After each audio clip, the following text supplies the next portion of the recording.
Good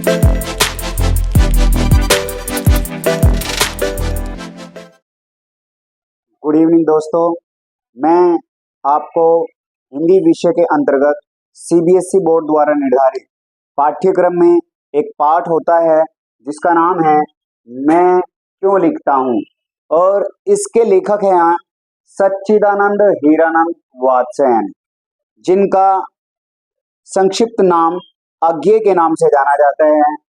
अज्ञेय का ही अर्थ होता है जिसे अच्छी प्रकार से जानने के लिए आपको बड़ी जहमत करनी पड़े। बहुत गहराई की बातों को ये लिखा करते हैं, इसलिए इन्हें जानना उतना आसान नहीं होता, इसलिए इन्हें संक्षिप्त नाम से जाना गया अज्ञेय। इनका पूरा नाम है सच्चिदानंद हीरानंद वात्स्यायन।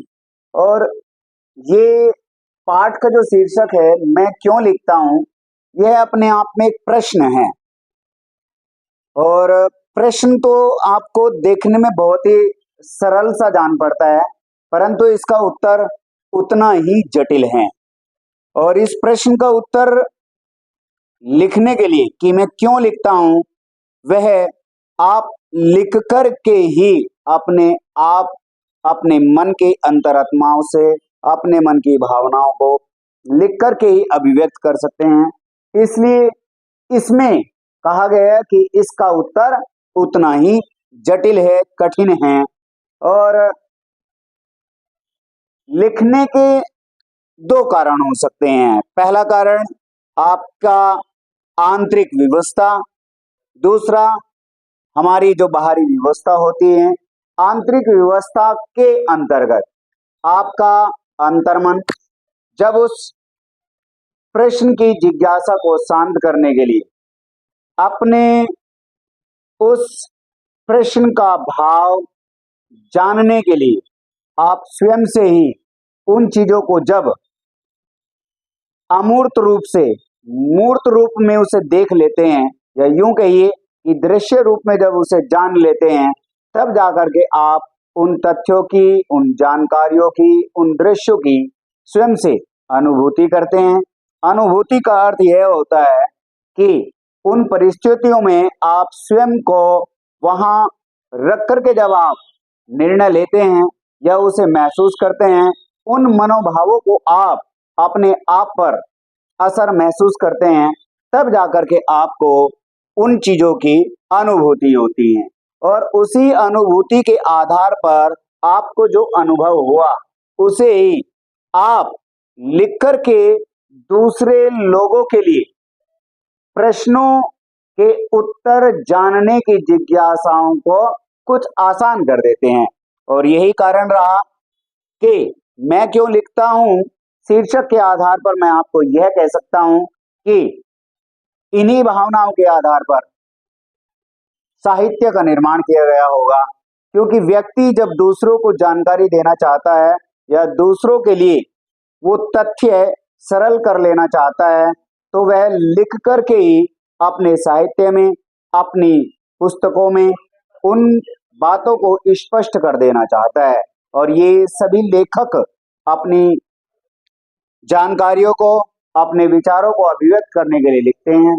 यही कारण मैंने आपको दोनों बताए। एक तो आंतरिक व्यवस्था जो अंतर्मन से आपके स्वयं की भावनाओं को संतुष्ट करने के लिए आप लिखते हैं। आप उन प्रश्नों का जवाब पा जाते हैं, आप समझ जाते हैं, तो लिख करके आप उन चीजों को स्पष्ट कर देते हैं। दूसरा है बाहरी कारण। बाहरी कारण आपके ये होते हैं कि जो आपका साहित्य लिखा गया है, तब आप उस साहित्य के सापेक्ष यदि कोई भी पाठक वर्ग होता है, तो वह आपसे अपेक्षा रखता है, इच्छा रखता है कि आप इसका दूसरा कोई भाग निकाले, तो आप उस विषय के अंतर्गत अपना एक अन्य भाग प्रकाशित कराने के लिए लिखते हैं। और दूसरा कारण ये भी हो सकता है कि प्रकाशक महोदय के पास बहुत सारे मांग होती है कि भाई हमें इस राइटर की एक बुक चाहिए, या हमें किसी विषय पर इसी भाषा के अंतर्गत सहज सरल शब्दों के माध्यम से लिखी हुई हो जो हमें ठीक ठीक तरीके से समझ आती हैं, तो आप उनसे वो बुक लिखवाइए ताकि प्रकाशक की वो बुक अधिक संख्या में बिक सके। तो प्रकाशकों का तकाजा भी होता है। और तीसरा कारण हमारे लेखक ने अज्ञे साहब ने ये कहा है कि जब कोई राइटर होता है, लेखक होता है, तो वो उसका वो प्रोफेशन होता है, उसका वो व्यवसाय होता है, और व्यवसाय के अंतर्गत उसे अपनी आर्थिक मजबूती बनाने के लिए भी उसकी व्यवस्था हो सकती है। ये बाहरी कारण होते हैं। आप आर्थिक रूप से आपको जरूरत है, प्रकाशक महोदय भी चाहता है, और पाठक वर्ग जो होते हैं वे भी चाहते हैं कि आपकी लिखी हुई बातें को वो पढ़े। आंतरिक व्यवस्था का कारण यही होता है, आपका अंतर्मन स्वयं उस प्रश्न का जवाब देना चाहता है कि मैं क्यों लिखता हूं।